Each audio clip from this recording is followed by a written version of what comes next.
I've been trained by the finest hoof-to-cuff trainers in Canterlot. What chance do you think you have? Blueblood reared up and struck out with his hooves, trying to kick Spike in the head. But the Werepony had watched Applejack and her brother Big McIntosh spar more than a few times and knew what to do. Spike dodged to the side, reared up, and used the momentum to bring up his right hoof, catching the prince under the chin. Quickly dropping back down, he spun around and delivered a hard buck to the side of the unicorn stallion's chest, sending him flying across the narrow street. The only thing that stopped his flight was the brick wall of the shop he hid. "I learned to fight at the Sweet Apple Acres Sparring Club," Spike snorted, as a loud whistle sounded down the street. He and Rarity turned their heads in time to see two police ponies running toward them. "Hold it right there! No pony move!" the officer barked. He turned to an elderly red mare with a pink mane and tail that had been galloping with him. "Ma'am, which one was it?" "You'll have to give me a moment, dear. I'm not as young as I used to be," she said, gulping in air. When she was finally able to control her breathing, she answered the police pony. "It was that root over there against the wall. I saw him come out of nowhere and strike this young lady. That's when I ran to get you, officer."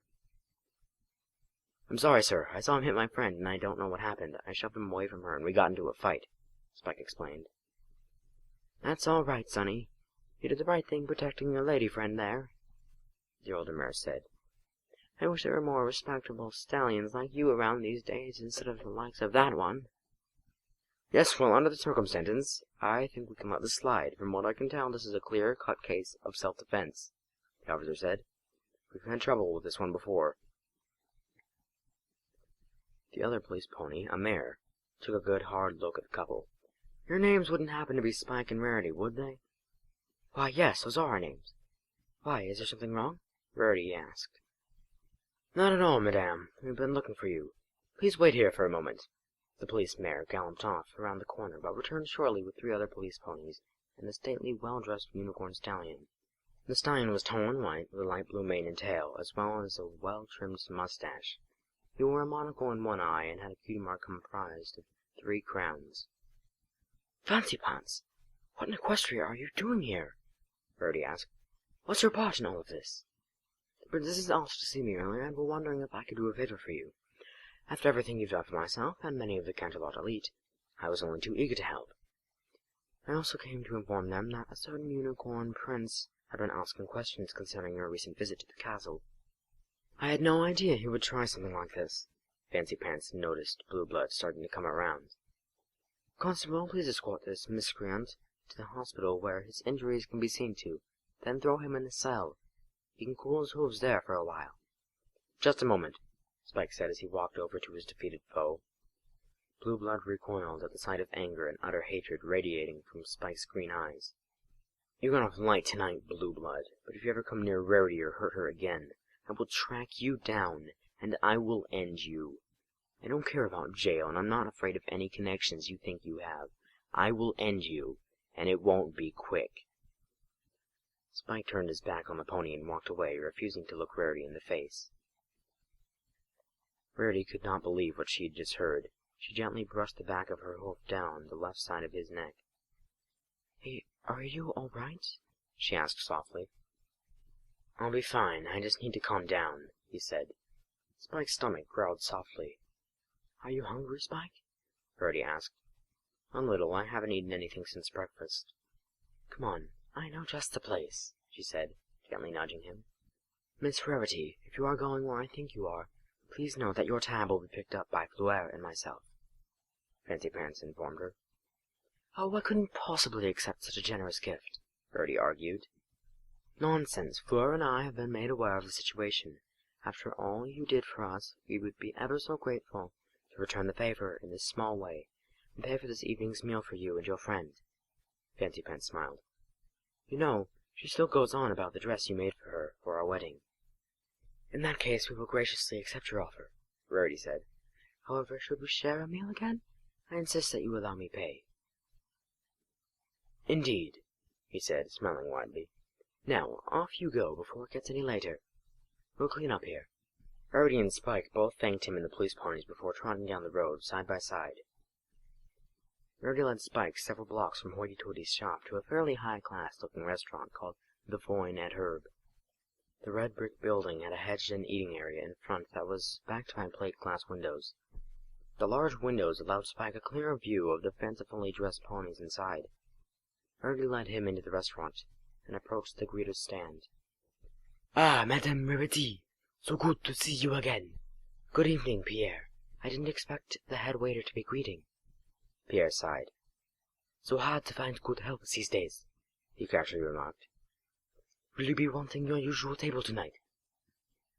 "Certainly," Verity said, looking at Spike. "I absolutely do not want to be disturbed tonight." "Of course, madame. Please follow me." As they walked behind Pierre, Spike leaned over to Verity. "How often do you eat here?" he asked, barely above a whisper. "Every time I'm in Canterlot for a show or a special delivery for a client, I make it a point to stop here. Their food is simply divine," Verity assured him. As they walked, Verity noticed that all the conversation in the restaurant had all but ceased. Looking out over the dining room, she couldn't help but notice that the eyes of all the mares were watching them, or more to the point, Spike. This did not sit well with their dates, which appeared quite upset. Verity smiled. Gazing at Spike, she realized that he was oblivious to all the attention he was getting. Instead, he seemed above it. Spike was walking quietly, taking in the ambiance of the restaurant, the sights, the smells. Pierre opened a door for the couple, allowing them entry into Verity's private dining room. "When you are ready to order, please ring the service bell, and I will attend you." "Thank you, Pierre." "Not at all, Madame Werepony." Pierre backed out of the room, closing the door behind him. The private booth was in truth a small circular room with a table at its center. The walls were a light cream color, with a painted ivy border around the top. A red velvet bench, topped with a planter box filled with violets, curved its way around the room, with a space in front allowing for the entry and exit of guests and servers. The central table was nothing less than elegant. 2 place settings sat atop of the shimmering white silk tablecloth, with a silver candelabrum at the table's center. Spike and Verity sat themselves at opposite sides of the table and began to look through the menus. Verity already knew what she wanted, and so did not look long. Instead, her attention was drawn to the purple stallion sitting across from her. Even though Spike was looking down at the menu, she could still see his eyes. "Oh, I could get lost in those perfect emerald pools," she thought to herself. It was quite possible the only time her elbows were on the table, with her head resting between her hooves. Verity sighed softly. Spike looked up from the menu, meeting Verity's gaze. She turned her head quickly, averting her eyes. A deep blush appeared on her cheeks. "What are you doing?" she mentally chastised herself. "Imagine being caught staring like some lovesick little filly." That's when it hit her. Is this how Spike felt all the time? Oh, how could I have been so blind? The poor dear. "You okay, Verity?" Spike sounded a little worried. Sniffing back a tear, she looked back over at him, a slight blush still showing on her face. "Yes, I'm fine. Did you find something you liked?" "Well, there's no gems on the menu, and I can't understand what a lot of these dishes are." "Darling, you must remember that you don't have dragon teeth anymore. If you tried to eat a gem now, you'd most likely break a tooth." Verity smiled, feeling sorry for him. "How about I order for both of us?" "Whatever you think is best, Verity." "Excellent!" Verity reached behind her and pressed a button on the wall. In a quick moment, Pierre arrived in the booth. "Have you made your selection?" "Yes," Verity said, hoofing the menus to the head waiter. "You would both like the herbe de blé et salade de fromage." "Very good. Would you like anything to drink tonight?" "Our wine list has recently changed to include some very flavorful selections." Verity looked over the list and saw one that appealed to her. "We'll have 2 glasses of the Hogel Brunner Veltliner, please." "Excellent choice, madame. I will return momentarily with your food." Pierre backed out of the room once again. "What did you order?" Spike asked her. "Wheatgrass and cheese salad. It's quite good," Verity reassured him. "Well, we have some time before our food comes. I just wanted to take this opportunity to apologize again for my atrocious behavior the other day, and thank you for your courageous actions this evening." "You don't have to keep apologizing. I understand now why you said those things, and I've forgiven you. But I do have to ask you one thing." "Yes?" When are you going to tell Sweetie Belle that you're her mother and not her sister? Spike asked. I was afraid this would come up. After thinking about it for a while, I wish Pinkie Pie had not told you. I understand she was trying to help, but it complicates things. How? He asked. It's just complicated, she lied. I'm waiting for Sweetie to be old enough to understand why my parents kicked us out. Right now she's just a little filly. I want her to be able to enjoy her childhood a little while longer. But she needs her mother, Spike said. This is hurting you, Rarity, I can tell. I promise I will tell her soon. I just have to figure out how, okay? She asked. Okay, just don't let it be too long. I won't, she reassured him. The two servers entered the room, placed the food down on the table, and left quietly. Spike took an experimental bite of his salad. Wow, Rarity, this is really good, Spike said. Rarity smiled. I'm glad you like it. She wanted to say more. She wanted to talk to him about the events between them, but for some reason couldn't find the words. Rarity ate her food in her normal dainty manner, all the time arguing with herself. Just talk to him, she thought. But what can I say after treating him so badly for so long? Rarity was getting angry with herself. He already forgave you. Just say something. Rarity had been so focused on trying to work up the nerve to really talk to Spike that she failed to notice that the meal was finished. That was great, Rarity. Thank you. You are most welcome, Spike, she said through a half-hearted smile. Shall we continue with your tour? Spike inquired. Oh, yes. Do please lead on. She smiled, wondering where Spike would be taking her. The two ponies continued their tour around Canterlot. They walked past the many shops, some shuttering their windows for the night. Passing by a fountain park, they stopped for a moment and watched the foals prancing around in the water. Rarity watched one little filly chasing a colt around with the same lovesick face that Rarity was wearing earlier in the evening. The colt was doing his best to get away. Rarity couldn't help but remember back to how she treated Spike. What's wrong with me? She thought. Why can't I just let it go?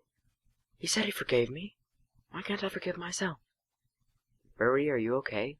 Spike asked, noticing the small tear rolling down her face. I'm fine, Spike, she said, wiping the tear from her eye. A little water must have hit me in the eye. Shall we continue? Spike nodded, and they continued walking through the city. At this hour, most of the stores and shops had closed, but in the air Spike could hear the faint sound of music. Smiling, he led Rarity towards the sounds of ponies singing. As they entered one of Canterlot's many plazas, Spike led Rarity off to the side. Is there a celebration today, Spike? Rarity inquired. Not really. This sort of thing happens all the time.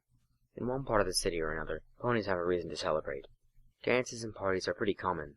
The best thing is that anyone is welcome to join. Spike smiled at Rarity and offered his hoof to her.